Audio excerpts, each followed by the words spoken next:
If you're struggling to hear God's voice, that's okay. You're not alone. I'm going to give you some reasons why you might be struggling and how you can practically hear Him again. I believe that God always speaks to us, but there are certain things that we can do or not do that will block our ability to hear Him. The first reason is that you're not reading your Bible. Now, don't click off of this video and say like, oh, this is just some basic thing. Like, we don't understand how important it is to read the Word of God. There are so many different voices in this world that are competing for your attention, whether it's YouTube or Instagram or TikTok or other people in your life. We're constantly being flooded by all of these voices. God's voice is written all over the Bible. How can you expect God to speak to you if you don't know what's already written in His Word? God will never ever say something that goes against His Word. The thing is, even if He's speaking, how are you going to tell if it's Him if you don't know what He sounds like?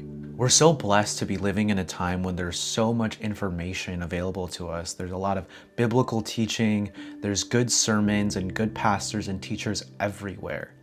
But how are you going to know if what they're saying is the truth? Matthew chapter 24 verse 11 says, "Many false prophets will arise and lead many astray."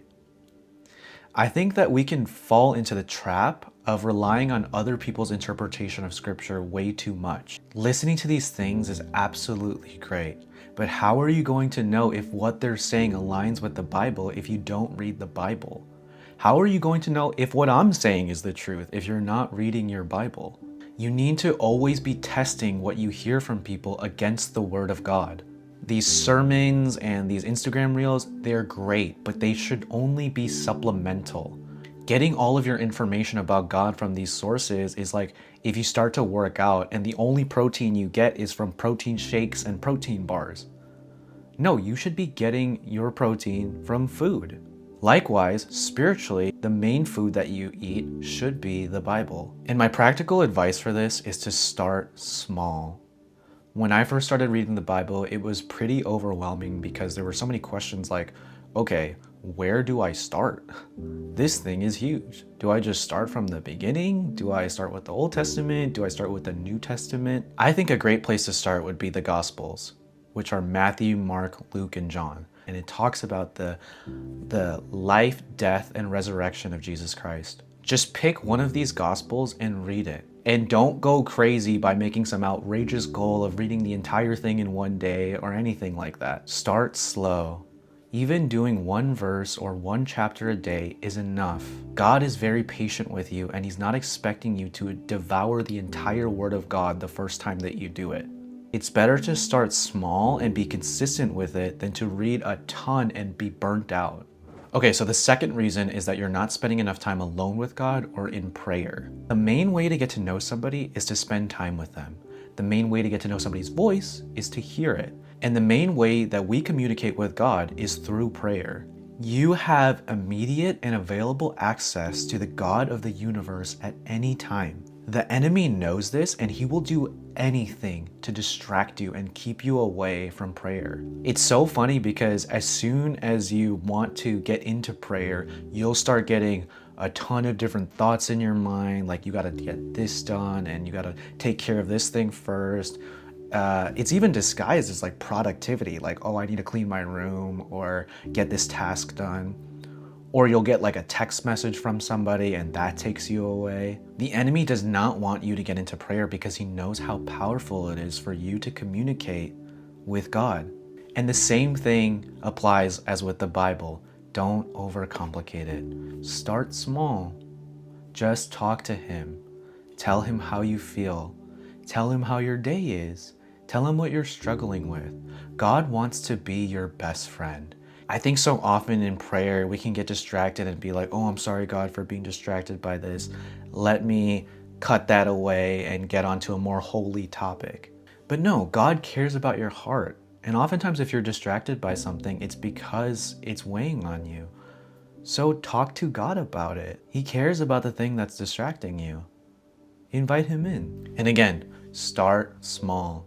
You're probably not going to sit down for the first time and pray for 2 hours in a row. Would you expect a child that just started walking to run a marathon? No. Start with like 1 minute. Start with 5 minutes. Talk to Him about your day. Ask him for stuff. Tell him how you feel.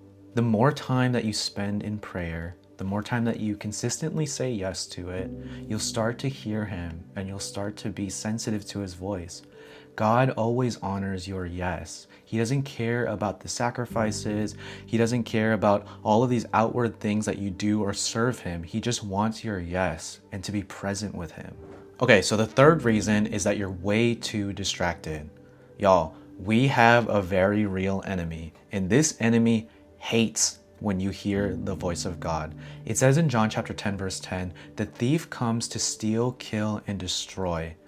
But Jesus came to give you a rich and abundant life. The enemy wants to distract you and take you away from God at all costs. He knows that he can't lay a finger on God. So what he does is he attacks and distracts and destroys the thing that God loves most, which is you. Even at the very beginning in the Bible, in the book of Genesis, God tells Adam and Eve to not eat from the fruit. But what the enemy does is comes to Eve and says, did God really say to not eat from the fruit? Whenever God gives you a word or tells you something, the enemy's highest priority is to steal that away from you. He'll tell you things like, oh, God didn't really say that. Oh, you just misheard it. Oh, you're just being emotional. He hates the voice of God, and you need to wake up to this reality, which is that he does not want you to hear him. Romans chapter 12 says, do not be conformed to the patterns of this world, but be transformed by changing the way that you think. You can't be conformed to the patterns of this world and do whatever the world says and what culture says and expect to be changed and expect to be closer to God. You can't sit there and doom scroll all day and expect to be able to hear God. If you're always numbing your mind with all these distractions, you're not going to be able to hear him. I know that it's so hard to be still and to put your phone away. I personally struggle with this so much. The thing is, most of the time, God speaks very quietly. He speaks in a still, small voice. He speaks in a whisper. But if God whispers most of the time, how are you going to hear him if you're surrounded by so much noise? So, practically speaking, just put your phone and your distractions away. Make a practice of it. Every day, just spend, maybe just start with 1 minute of silence and build it up. Be consistent with it. Trust me, this will completely change your life. You'll start to feel a lot more peaceful. You'll feel less anxious. You'll be able to be more in the present. The last reason is that you actually do hear his voice, but you're ignoring it. John chapter 10 verse 27 says, my sheep listen to my voice. I know them and they follow me. We have the Holy Spirit living inside of us and he's constantly speaking to you. And if you're doing all the things that I mentioned earlier, chances are you might just be ignoring what God is saying right now. God told you to do something, but because you're scared, because you're lazy, or you just don't want to do it, we make up this excuse that we can't hear him. Maybe God told you to reach out to somebody. Maybe God told you to join a church or to leave a church. Maybe God told you to break up with someone. We sit there and we're like, God, what should we do? And God's like, do this. And we're like, what? I can't hear you. What did you say? God, why aren't you speaking to me? Like, we can sit there and laugh at that, but it's just so true. I'm so guilty of this. It's not that I couldn't hear God. It's just that I didn't want to do what he was saying. So I would convince myself that he didn't say something and pretend like I didn't hear it. And then the enemy comes and he has a field day with that. He'll reinforce that thought, yeah, God didn't say that. Don't do that. That wasn't God. When God tells you to do something, it's always for your good. He knows the whole future and everything, and he always wants the best things for you. Sometimes that thing can be scary and it doesn't make any sense logically, but God is beyond logic. And so when he tells you to do something, we should obey him. But take courage. There is no condemnation for those who are in Christ Jesus. Even if you've fallen for every single thing in this video, that's okay. God is inviting you back into the truth. I'm saying all of these things out of experience. because I've done all these and I continue to do them. I also want to say that there are going to be certain seasons or times when you are doing all of these things and still can't hear the voice of God. This video isn't meant to be the end all, be all, say all of all of this, but I hope that this gives people an idea of where they're at and what they can do in order to hear God. I'm actually going to be making another video very soon on how God speaks, what that even means, and how to practically listen to his voice. If that interests you, please go ahead and subscribe. Leave a like and a comment and share this video so that other people can see it as well. I love you and Jesus loves you more.